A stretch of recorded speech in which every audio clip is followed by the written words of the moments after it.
Assalamu alaikum urmatlı görүүчүлөр. Бүгүнкү асман жаңылыктарында асманга чачылган акчалар Кыргызстандын тарыхында болбогон эң кымбат огу жок аткаминерлердин кылыктарын айтып бермекмин.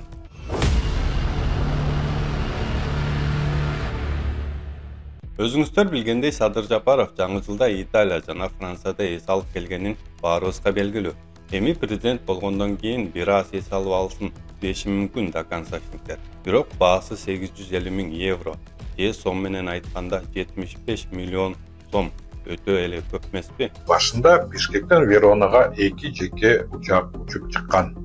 Бул болгону окуянын башталышы. 12 январь күнү Аэробус 319 гана Веронадан Бишкекке кайтып келди. Ал эми экинчи учак артка кайтып келген жок. Президенттин самолету деле бул учактардан айырмасы жок. Кичине атын өзгөртүп койгон. VIP деп. Байлар көнүп алган ат. Бирок бул учак эмне учак болду экен десеңиз, Аэробус A319 VIP учагы деп аталат. Садыр Жапаров бул учактын ичин көргөндөн кийин ичи тарыдыбы? Айтор президенттик самолетту жаңыртуу үчүн тез арада Нидерландияга жөнөтүү чечимин кабыл алат. Аны биз Flight Radar'дан далилдедик.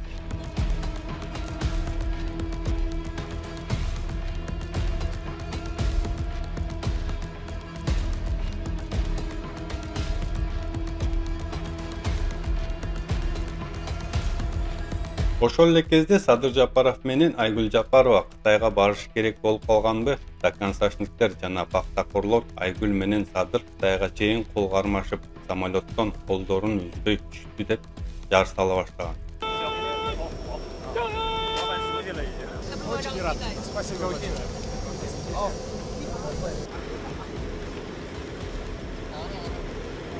Президенттик учак жок. Эмне менен барышты дейсиз? Садыр Жапаров учактан түшкөн видеону байкадыңыздар да. Ал эмне учак дейсиз?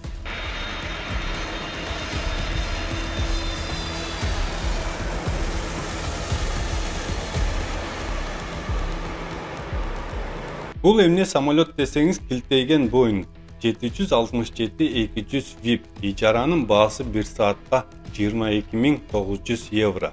Бишкектен Бейжиңге 6 саат 137 400 евро. Бейжиңден Харбинге 2 саат 45 800 евро. Харбинден Бишкекке 8 саат 183 200 евро. Жалпы сумма жок эле дегенде 366 400 евро. Же 32 миллион сомду түзөт. Эми көңүл бурсаңыздар, сиздер сурашыңыздар мүмкүн. Мунун бюджетке кандай тиешеси бар? Капа болбоңуздар. Президент дайыма айтып келет. Мындай чыгымдарды спонсорлар төлөйт деп. Бул айтылган сөздөр чоң суммадагы коррупция болуп эсептелет. Жөн эле коррупция эмес, саясий коррупция, экономикалык коррупция жана кландык башкаруу. Бирок ачык айталы, эгер кимдир бирөө президент үчүн төлөсө, анда ал ордуна бир нерсе алгысы келет. Демек бул белек эмес эле пара. Ал эми паранын баасын ар дайым эл төлөйт. Салык, тариф жана баалардын өсүшү аркылуу. Бирок спонсорлор бир нерсени сатып ала албайт. Бул эркин журналистиканын көз карандыздыгын. Биз VIP учактарда учпайбыз, бирок аларды ким жана кимдин эсебинен учуп жатканын айтып турабыз.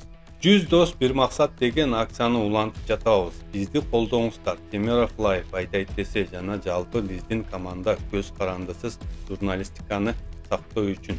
Сиздердин жардамыңыздарга муктаж. Бизди Patreon'дон колдоп чыныгы журналистиканы жашашына салым кошуңуз. Азыр колдоочулар 76га жетти. Дагы 24 адам кошулса ушул айдагы максатка жетебиз. Назарыңарда асман жаңылыктары болду. Биз менен бирге болуңуздар. Чындык кымбат, бирок аны жашырып коюу андан да кымбат. Мен Улан Нурманбетов болдум. Көрүшкөнчө аман туруңуздар.